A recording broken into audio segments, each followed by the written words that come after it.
کہ shut up. یہ میرے سامنے اس نے چیف سیکرٹری کو یہ کہا کہ شٹ اپ. جس مردے کو آپ مردہ کہہ رہے ہیں وہ اتنے ہی ہمارے لیے عظیم ہے جتنے تمہارے والد صاحب جان زیب نیاز ہمارے لیے عظیم ہے.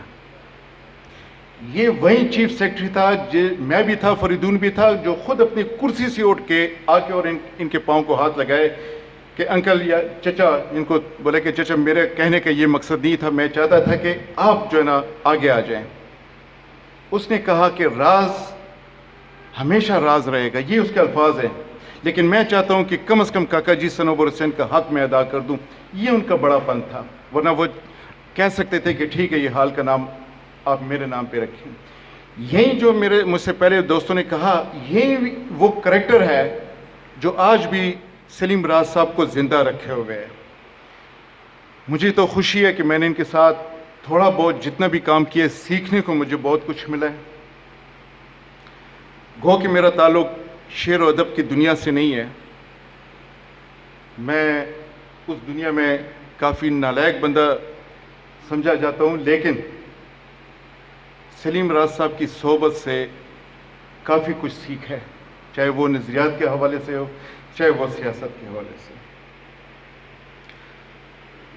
میرے خیال میں سلیم راز صاحب کی شخصیت کے حوالے سے جو تھوڑی بہت کوشش تھی یادداشتوں کی شکل میں، وہ میں نے پیش کر دیا. باتیں ہیں دوسرے نشست کے حوالے سے، تو اس میں اپنے سندھ کے جو ہمارے ساتھی ہیں قاضی امداد صاحب اور خصوصاً فاروق طارق صاحب، آپ سے نثار شاہ بھائی بیٹھے ہوئے ہیں، اگر کہیں پہ میں پشتو میں جاؤں تو میں معافی چاہوں گا، لیکن آپ میری باڈی لینگویج سے اندازہ لگائیں کہ جو کہوں گا وہ سچ کہوں گا. اور ہاں ٹھیک ہے. بہرحال مجھے بہت خوشی ہے، پاکستان مزدور کسان پارٹی نے عوامی ورکر پارٹی اور نیشنل پارٹی کے ساتھ بائیں بازو کے اتحاد اور مرجر کی جو ابتدا کی تھی، آج میرے خیال میں بائیں بازو کے حوالے سے آل پارٹیز کانفرنس یا بائیں بازو کے اتحاد کے حوالے سے جب جیسے بات آئے گی، تو میں سمجھتا ہوں کہ کم از کم یہ کریڈٹ پاکستان کے تمام بائیں بازو، چاہے وہ جہاں پہ بھی ہیں، چاہے وہ جس نام سے بھی ہیں، یہ کریڈٹ سب کو جاتا ہے. ہیں تو ہم ایک ہی سفر کے مسافر، نام الگ الگ ہیں. کل بھی میں نے یہ بات کی تھی، شاید کچھ ساتھی ماننے کے لیے تیار ہوں، کچھ ساتھی ماننے کے لیے تیار نہ ہوں. کمیونسٹ پارٹی آف پاکستان نے کل اسلام آباد میں جس نشست کا اہتمام کیا تھا، وہاں پہ بھی میں نے یہ بات کی تھی کہ کمیونسٹ پارٹی بنیادی طور پر ہم سب اس کے بچے ہیں، ہم سب اس کی شاخیں ہیں. 53-54 میں جو پابندی لگی تھی، اس کے بعد کمیونسٹ پارٹی آف پاکستان کا نام نہیں تھا. اگر امداد قاضی نے اس نام کو زندہ رکھا تو میرے خیال میں ہمیں اس کو بھی داد دینی چاہیے. آج اگر فاروق طارق صاحب لاہور کی سڑکوں پہ، لاہور کی گلی کوچوں میں اگر وہ لیفٹ کی آواز کو وہ زندہ رکھے ہوئے، تو وہ اصل میں ہماری آواز کو زندہ رکھے ہوئے، ہماری سے مراد بائیں بازو کی. لیکن یہ بھی تو ہم غلطی کرتے ہیں کہ نہ ہم نے کبھی قاضی امداد کو داد دی، اور نہ کبھی ہم نے نثار شاہ کی جدوجہد کو داد دی، اور نہ کبھی ہم نے فاروق طارق کو داد دی. مطلب یہ ہے کہ کہیں پہ تو ہماری اپنی بھی کچھ غلطیاں ہیں، جس غلطیوں کی وجہ سے آج ہمیں ہر روز جو ہے نا بائیں بازو کے اتحاد کی ضرورت ہو پڑتی ہے. کہیں نہ کہیں ہمیں جو ہے نا مل بیٹھنے کی ضرورت پڑتی ہے. اب میں آپ کی اجازت سے ذرا پشتو میں آتا ہوں، کیونکہ بھی تم حیا لاڑے نہیں شو زکلک پختو کی اس تو آپ کی اجازت سے جی ٹھیک ہے. ملگرو منگ د منافقت هغه بدترین دور نه لګیارو مونږ تیریږو، د هغه دور نه تیریږو بېشکه چې د کم دور کې ګرانی د حد نه زیاته ده، بې لګام شوې ده. په یو داسې بدترین بد تهذیبه معاشره کې چې کوم دی ژوند تېرو، چې په کوم ځای کې روزانه د انساني حقوق، د بشري حقوق چې کوم دی کارکنان هغه میسنګ پرسن کې د هغوی شمېره راځي.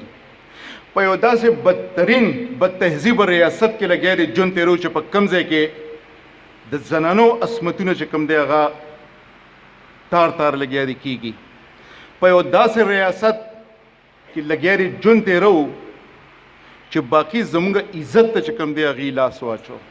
په یو داسې ریاست کې جون تیرو چې د کم فوج چې کوم دی هغه زموږ د خواهشاتو، زموږ د ضروریاتو او زموږ د معاش چې کوم دی هغه مالک جوړ شوی دی. په یو داسې بد تهذیبه بدتمیزه ریاست کې جون تیرو چې د سیکیورټي سټیټ په نوم باندې چې کوم دی لګیا دی موږ خورو. زه به دې ریاست ته څه عزت ورکړم؟ زه به داسې ریاست څه عزت وکړم چې هغه زما د رزق او زما د عزت په نوم باندې چې کوم دی لګیا دی هغه د خپل خواهشاتو تکمیل کوي. قدرمندو،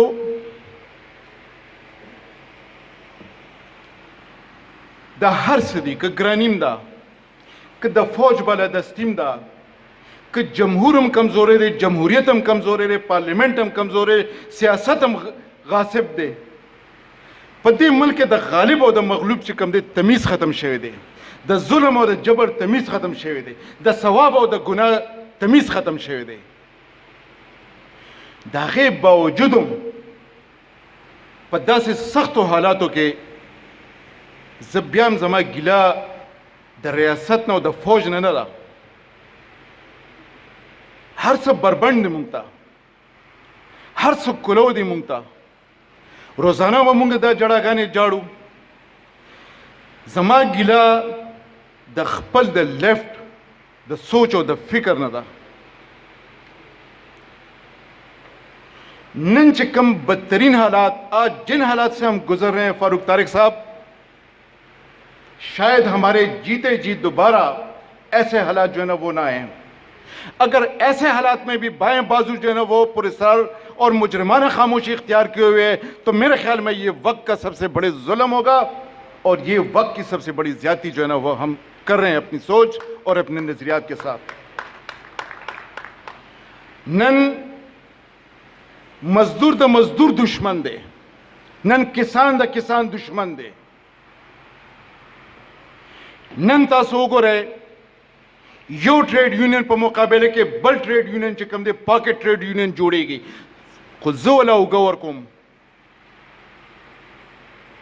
که زه اسټابلیشمنټ ته د خپل مزدور ملګري خلاف د ټریډ یونین دپاره پاکټ ټریډ یونین دپاره زه خپله اوږه ورنه کم، خپله توانایي ورنه کم، نو مزدور به نه کمزوري کیږي.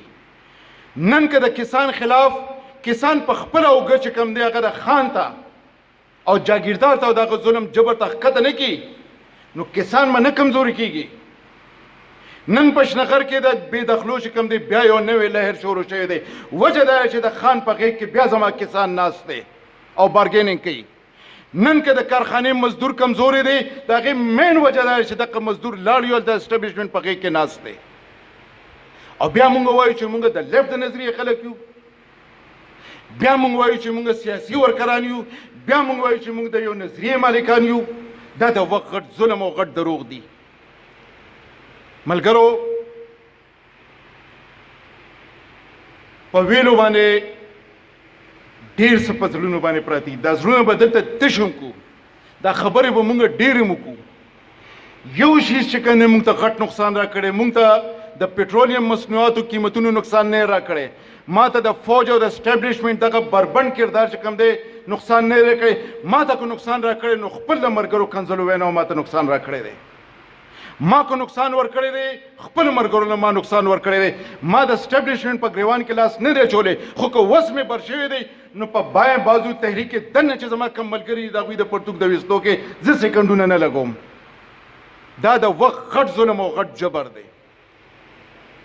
چې کله مونږ دا ووایو، چې کله مونږ دا عهد وکړو چې زه ډاکټر سرفراز هم یم او زه فاروق طارق هم یم او زه چې کوم د امداد قاضي یم، بیا ملګرو مسله حل کیږي. نن د متحده مجلس عمل لږ تاریخ را یاد کړئ. رسول یو، خدای یو، قرآن یو، عقیدې جدا جدا، خو چې کله پوه شو چې زمونږ مفاداتو ته دھچکه رسي نو همدغه مختلفو العقیدې خلک چې کوم دی د ایم ایم اے په شکل کې راغونډ شو او په تا باندې په دې صوبه کې 15 کاله باندې حکومت وکړو. بېشکه د هغوی عقیدو په بنیاد باندې جدا جدا و، د هغوی انجام چې کوم دی هغې نه ټول مونږ بې خبره یو. مونږ هم د عقیدو په انتها پسندۍ په بلندو باندې چې کوم دی مونږ ناست یو. مونږ کې هم عدم برداشت چې کوم دی د حد نه زیات دی. که فاروق طارق د لاهور په سړکونو باندې جدوجہد کوي نو زما په زړه دلته اور بلی چې دی ولې هلته کې چې کوم دی نو لیډینګ رول ادا کوي. که امداد قاضي په اسلام آباد کې د کمیونست پارټۍ د بینر د لاندې هلته کې کانفرنس کوي نو په ما باندې دلته اور بلی چې دی ولې هلته کې کوي.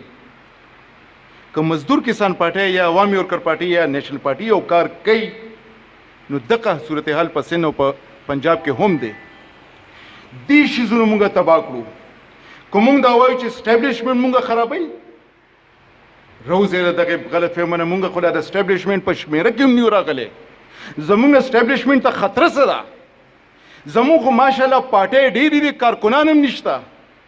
نن د بایاں بازو تاسو تحریکونه وګوره، پارټۍ تاسو وګوره، د شمیر نه زیات دي، کارکنان پکې نشته. هر یو بس یو را پیدا شوی دی، پارټي جوړه شوې ده، خبره روانه ده. شکر ادا کوو د مزدور ادبي سنګر، شکریه ادا کوو د کمیونست پارټي، شکریه ادا کوو د عوامي ورکر پارټي چې زه کم از کم په دې ګوټن ماحول کې، په دې خرابو حالاتو کې په څه نه څه شکل کې خو لګیا دي، خپل جدوجہد کوي او مونږ راغونډوي. ملګرو، زه د وخت بربادي خو الready غالبا ما وکړه نو معافي به پرې نه څه غواړم، خو زه په تلو تلو کې صرف دا نه ویم چې وخت ډېر نازک وخت نه لګیا دی، مونږ تېرېږو. زه پر اکثر اخیری ہوں، خو هغه اخیری نہیں. میں ساتھیوں کی گزارش ہے کہ آخری کلمات ہیں تو آپ اردو میں کہیں، تو میں نے کہا مجھے اپنے اس پہ قابو نہیں رہتا ہے، پتہ نہیں میں آخری اس میں ہوں یا نہیں، لیکن بہرحال میری گزارش یہ کروں گا کہ بھلا ہم مرجر کے ماحول سے جو ہے نا دور ہیں، بھلا مرجر کا ماحول جو ہے نا ابھی شاید سازگار نہ ہو، لیکن منیمم پوائنٹ پہ جو ہے نا کم از کم اتحاد کی شکل میں تو ہم سامنے آ سکتے ہیں. اسی اتحاد کی شکل میں عوامی ورکر پارٹی، پاکستان مزدور کسان پارٹی، نیشنل پارٹی پختونخوا وحدت، میرے خیال میں 22 نکات پہ ہمارا کچھ ایگریمنٹ ہوا تھا. صرف ایک بات ایسی تھی، ایک پوائنٹ ایسا تھا جس پہ ڈیڈ لاک قائم تھا، لیکن وہ حتمی نہیں تھا. وہ ایسی چیزیں ہیں کہ جو حرف آخر نہیں ہے، اس پہ بات بھی کی جا سکتی ہے. میں نے کل بھی یہ بات رکھی ہے کہ سب کا ہدف جو یہاں پہ بیٹھے ہیں، چاہے وہ انجمن ترقی پسند مصنفین ہو، مزدور ادبی سنگر ہو، مزدور کسان پارٹی ہو، فاروق طارق صاحب ہوں، امداد قاضی صاحب ہوں، جو بھی ہے، ہمارا ہدف اصل میں ہے سوشلزم. ساتھیوں، سوشلزم تک پہنچنے کے راستے، ہماری سوچ الگ ہو سکتی ہے لیکن منزل ہماری ایک ہے. صرف تعین یہ کرنا ہوگا کہ سوشلزم تک پہنچنے کا راستہ بیلٹ کا استعمال کریں یا بلٹ کا استعمال کریں. اگر بلٹ کا راستہ استعمال کرتے ہیں تو اس کے لیے بھی مل بیٹھ کے جو ہے نا وہ سوچنا ہوگا، اور اگر بیلٹ کا راستہ اختیار کریں گے تو اس کے لیے بھی جو ہے نا وہ سوچنا ہوگا. اور اس میں پھر اگر کہیں پہ ہم نیشنل پارٹی پختونخوا وحدت کی بات کو اگر کہیں پہ صاف طریقے سے اکموڈیٹ کریں تو میرے خیال میں سپیس ہم ایک دوسرے کو دے سکتے ہیں، اگر بیلٹ کا راستہ ہو. اور اگر بلٹ کا راستہ ہو تو وہ تو پھر ظاہر ہے بندوق اٹھاؤ اور جیسا ہے ویسا اس کو کرنے دیں. تو میرے جو محترم ساتھی یہاں پہ بیٹھے ہوئے ہیں، ان کی قربت سے، ان کی موجودگی سے ظاہر ہے میرے بعد یہ بھی اپنا موقف ہی یہاں پہ رکھیں گے. میں ان سے بھی گزارش کروں گا کہ چاہے وہ آج مزدور ادبی سنگر کے اس پلیٹ فارم پہ اپنی بات رکھیں، آنے والے عوامی ورکر پارٹی کا پروگرام ہے، یہی ہمارے پاس موقع ہوتے ہیں. اپنا موقف رکھنے کے لیے, چیزوں کو جوڑنے کے لیے, نفرتیں ختم کرنے کے لیے. بہترین موقع ہمارے پاس ہاتھ آ رہے ہیں, ان حالات سے فائدہ اٹھاتے ہیں. بے شک ہماری سوچ, ہمارا موقف الگ الگ ہو سکتا ہے, لیکن ہماری منزل ایک ہے. میں سب سے یہ گزارش کروں گا کہ ایک ہونے کی سوچیں, اتحاد کی شکل میں ایک ہونے کی سوچیں, تاکہ یہ جو ننگا ناچ یہاں پہ پاکستان کی فوج کی طرف سے ہو رہا ہے, ان جاگیردار سرمایہ داروں کی جو پنجے یہاں پہ پارلیمنٹ میں مضبوط ہوئے ہیں, ان مورچوں تک پہنچنے کے لیے ہمارا اپنا ایک الگ بیانیہ, عوام دوست بیانیہ ایسا ہو کہ جس پہ کم از کم ہم عوام کے ساتھ اپنے آپ کو جوڑ دیں. یہ کوئی سیاست نہیں ہے کہ میں امداد قاضی کی پارٹی کے ساتھیوں کو توڑ کے اور میں کہوں کہ پاکستان مزدور کسان پارٹی کو میں نے مضبوط کیا. یہ مضبوطی نہیں ہے, بلکہ یہ بائیں بازو کو کمزور کرنے والی حرکت ہے. اگر میں فاروق طارق کے ساتھیوں کو توڑ کر اور میں یہ کہوں کہ مزدور کسان پارٹی میں ان کو میں شامل کرتا ہوں, تو ٹھیک ہے, مزدور کسان پارٹی کو وقتی طور پہ 1 یا 2 ممبر میں دے دوں گا, لیکن یہ بنیادی طور پر کل وقتی سوچ میں اگر ہم دیکھیں تو یہ بائیں بازو کو کمزور کرنے والی بات ہے. مردانگی یہ ہے کہ ہم باہر کے لوگوں کو جو ہے نا کم از کم بائیں بازو کی تحریکوں میں ہم ان کو شامل کر دیں اور اپنے شانہ بشانہ ان کو شامل کریں. تو میں گزارش کروں گا تمام ساتھی جو مقررین میرے بعد آئیں گے کہ ہمیں اس سوچ پہ, بائیں بازو کے اتحاد پہ جو ہے نا ہمیں زیادہ اس پہ فوکس کر کے اپنی بات رکھنی چاہیے. بہت بہت شکریہ جی.